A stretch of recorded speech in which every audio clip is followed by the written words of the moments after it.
Hey, we're on an important mission here. And we have got to tie Bo and Nora down until they settle their wedding plans once and for all. Now, this is no time, Mr. D.A., for your mind to be wandering hither and yon. Hey!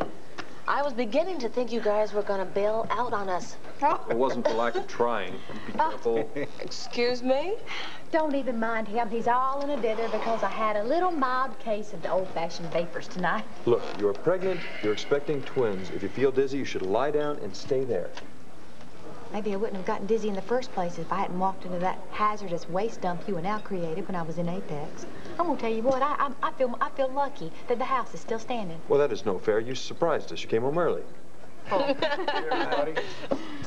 Hey. Well, finally. Yeah. Whoa, wait a minute. Where's Nora? She better be parking the car or in the ladies' room. Or have a signed note from her doctor. Or is she?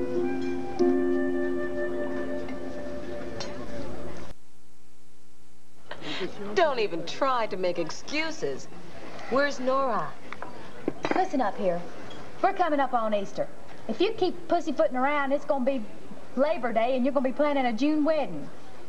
We gotta warn you, pal. Either you and Nora start organizing your own wedding, or your friends may decide to do it for you. Oof. And I don't know that you and your expectant bride-to-be will enjoy that at all. And at the risk of repeating myself, where's Nora?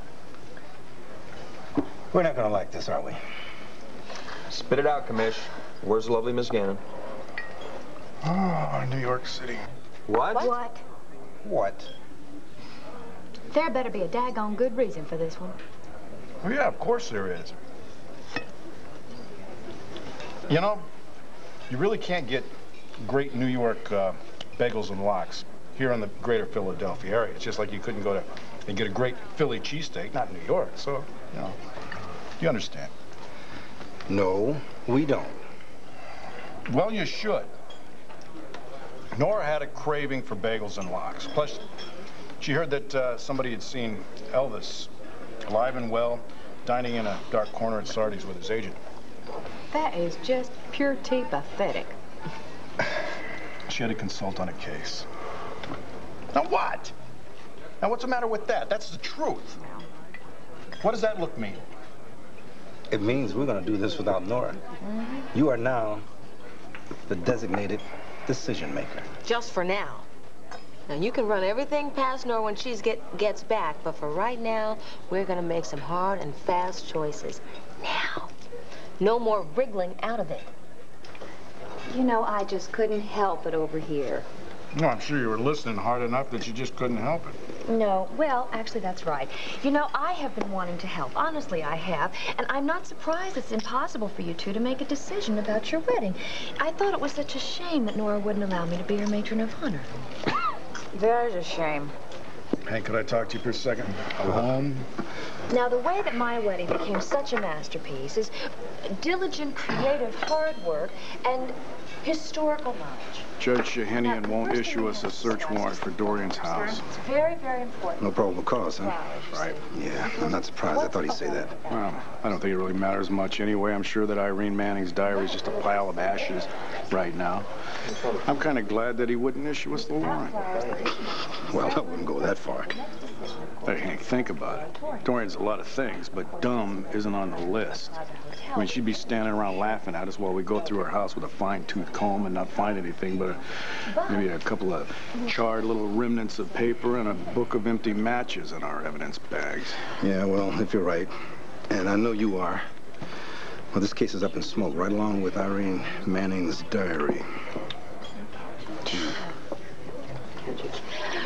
Bo, darling, you have to come over here so you can make some decisions about your wedding.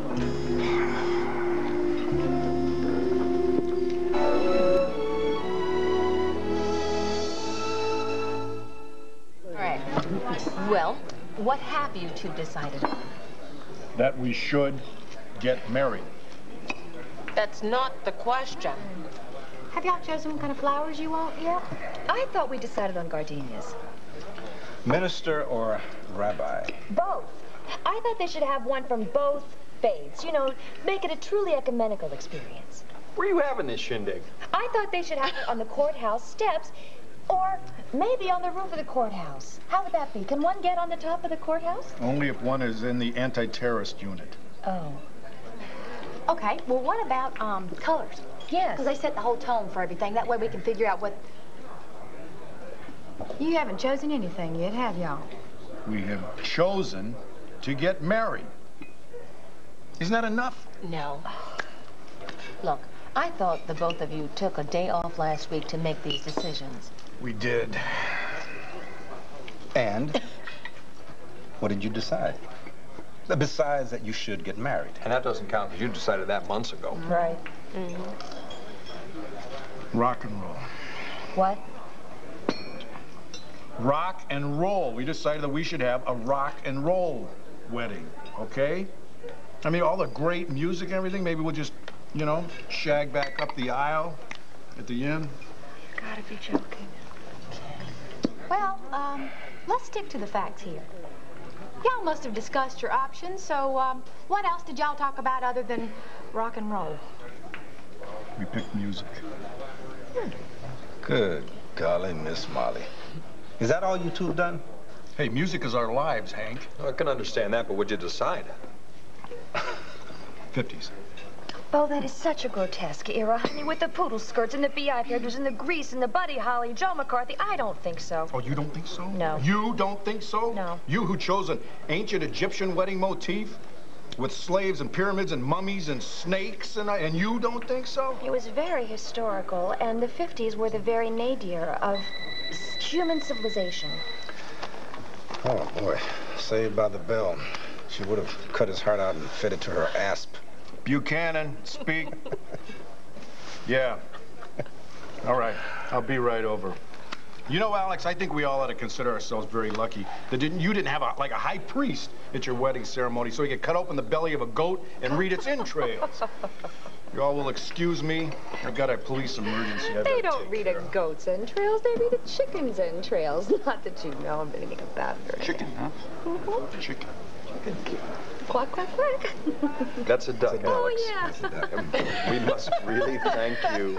You've been a wonderful help. It was nothing, really. Well, I guess there's nothing for us to do until we have those two tied up at the hitching post again, so to speak.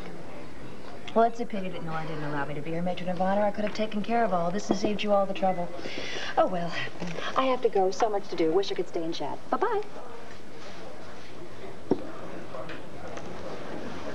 Well, now what are we going to do about Bo and Nora's wedding? Well, we might not have to do anything. It's starting to look like it may never happen. Mm-hmm.